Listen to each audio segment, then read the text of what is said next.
right, ladies and gentlemen, I want to take a few minutes and talk to you about a great teacher, a teacher that I admire. Her name was Marva Collins. She worked for years as a substitute teacher in Chicago public schools before starting her own school, Westside Preparatory.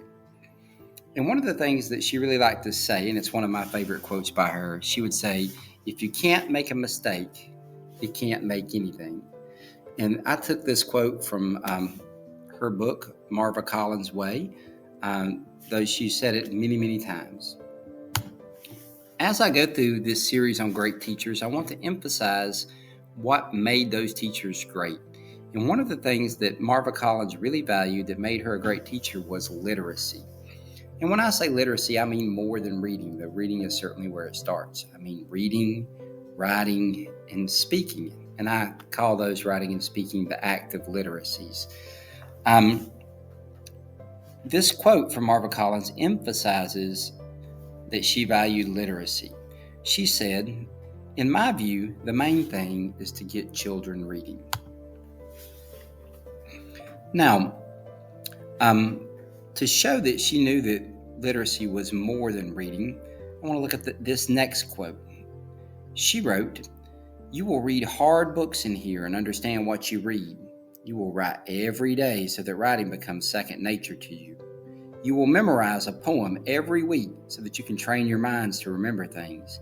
It is useless for you to learn something in school if you're not going to remember it." Now, she made her students read, write, and speak. One of the things that she emphasized that I didn't include a quote here, but she said to get every student used to speaking in class, to know that he would be called on and to know that he could share his thoughts without being afraid of making a mistake, which goes back to our first quote. To get those students to speak, to get them to write every day, and to get them to read. And with reading, and really with all of the subjects, Marva Collins realized that students need feedback, and they need feedback not delayed, but immediate. This second quote on this slide shows that. Children need immediate feedback, especially in math and language, where they need to master one skill before they can go on to the next. I have them read aloud every day so I can check their pronunciation as well as comprehension. Children frequently reverse letters when they read. For example, they confuse sacred and scared, diary and dairy, angel and angle. If children read silently, they continue to make those mistakes. And I think that's something that we've lost. A lot of teachers don't have their students read aloud. If they do, it's in the early grades and it goes away. But I think that there's some value in having your students read aloud all throughout their schooling. This is particularly important with certain types of reading like poetry, where you really have to hear it in order to understand it or to get the feel for it. But even with other things, when I'm reading something complicated, sometimes it helps me to read it aloud. I get a better grasp for it myself when I read it aloud. And as a teacher, it lets me hear how the students are reading and correct mistakes that they might be making. Now, as a teacher who valued literacy, Marva Collins really put a great emphasis on teaching phonics. And some people would say she was ahead of her time that way, as there's been a move back toward teaching phonics in the last few years with what's called the science of reading. But really, she wasn't. Teachers have known for a long time that phonics is the way to teach reading. The fact that we have to have something called the science of reading to tell us that just means that people had not paid attention before. But Marva's way of teaching phonics was a little different than some that you may have seen. She believed anytime you taught a sound, you should teach all of the spellings that go with that sound. Now, for some things, that's pretty easy. For example, B is the sound made by B, and it's pretty much spelled by B every time. But for some letters, particularly vowels in the English language, there are lots of different ways to spell the same sound. So you see over here for the long A sound, you could have A blank E, or AY, or EY, or EA, or AIGH, or AI, or EIGH, or EI, or ET, or E with an accent. And Marva would teach all of these different spellings when she first introduced the long A sound. Of course, she would work on different patterns as she went, but she wanted the students to know that there was more than one way to spell it, and then they got to learn those spellings as they go. And then once they knew the different spellings, they could read, they could call the words. She emphasized that phonics had to be it had to be intensive. It couldn't just be a word guessing technique or phonics plus sight words. And the second quote shows that. But they had to learn intensive phonics, all the regular and irregular sound patterns in the English language, not some bootleg version for sounding out the first and last letters of a word. Now, Marva Collins had an emphasis on literacy, but that was not the only thing that made her a great teacher. One of the things that she said was, do not teach in isolation. Too often we teach in isolation. Remember to use the words from each story studied in daily conversation. This quote's from Ordinary Children and Extraordinary Teachers. And I think that that's true. Too often we get so subject-based, we forget things. But with building vocabulary, which is an essential skill for being able to read, you have to use that vocabulary. If you read vocabulary in a story and then you never use it again, you're teaching in isolation. But if you make a point to use that vocabulary daily, or at least weekly, regularly, so that it becomes a part of the vocabulary, then you build that up so that students can read more complicated texts. Not only can they call the words, but they know the meaning of the words. A second big idea for Marva Collins was the idea of building personal relationships. Now, a lot of teachers know this, and other people have got famous saying this same thing, but Marva Collins really put great emphasis on this. She said, we find something to say that is complimentary to every child. And while it doesn't say it in this quote, she actually said we find something to say complimentary to every child every day. So Marva wanted her students to know that they were loved, and one of the ways of doing that was to give them a compliment. Here are some quotes about building personal relationships from a couple of her books.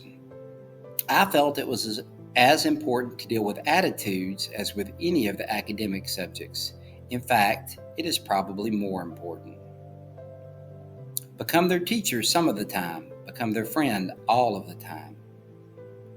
It is our responsibility as good teachers to become discouraged with our students some of the time, but believe in their true worth all of the time. And then finally here, nice little quote, children respect the fact that you care. They rebel against order, but they respect nothing else. And I added this quote here because it doesn't necessarily show about building personal relationships directly, but what it does show is that while she wanted to be her students' friends, and while there was still an order, she's still the teacher. You have to have order in a classroom, or students are not going to learn, or not learn at their best rate. So she was not just friendly to be friendly. She was friendly because she actually cared about her students, and they were more willing to take discipline because they knew that she cared. Another thing that Marva Collins emphasized was the need for school to develop character. And this is something that is almost completely lost today in public education. And the quote I start with here is a rhetorical question. Today, we've taught our children no beliefs and no faith. Is that the goal of a true education? And of course, the answer is, or at least should be, no, that is not the goal of a true education. So what else did Marva Collins have to say about this idea? She was very fond of the idea, the quote, that straight thinking leads to better living, an idea that she attributed to Socrates, to Marcus Aurelius, and to a number of the ancient thinkers. And as such, believing that straight thinking leads to better living, she tried to set up lessons to teach her children, her students, to think straight. She wrote, each selection read has a moral ending and a moral lesson. And one of the types of reading she liked to use were those specifically for that purpose, fables, fairy tales. I chose those stories because they teach values and morals and lessons about life. Fairy tales and fables allow children to put things in perspective: greed, trouble, happiness, meanness, and joy. Now, overall, what she was really trying to do was to get her children to realize that they have a higher purpose in life, that school is not the end. And as such, she wrote, "My main goal was to motivate the students to make something worthwhile of their lives." She also put a lot of emphasis on the fact that schools should be challenging. If it's too easy, students aren't learning. So she really wanted to challenge her students. A quote that shows that: she would tell her students, "Well, do not expect to do baby work in here."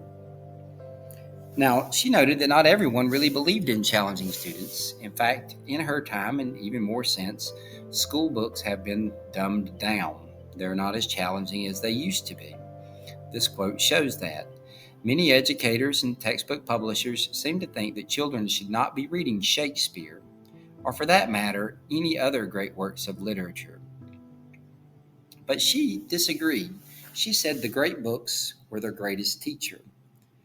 And she really emphasized that this challenge is important. And she wrote that children rise to the level that their teachers set.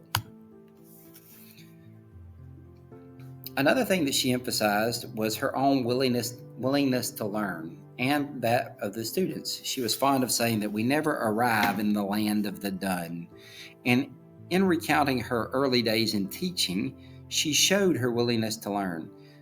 She wrote, "The principal at Monroe," which is a public school where she worked, "really taught me how to teach. He told me to get to the point of a lesson more directly.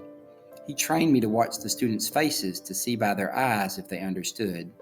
I learned what a good teacher knows: the students, not just the subject." And she emphasized the idea of personal responsibility. Now, she emphasized personal responsibility for her students. It's their job to learn, but she also emphasized personal responsibility for herself and for her teachers. And I think this quote is a good way of showing that. She wrote, "The good teacher is in there teaching. The poor teacher is in there giving excuses."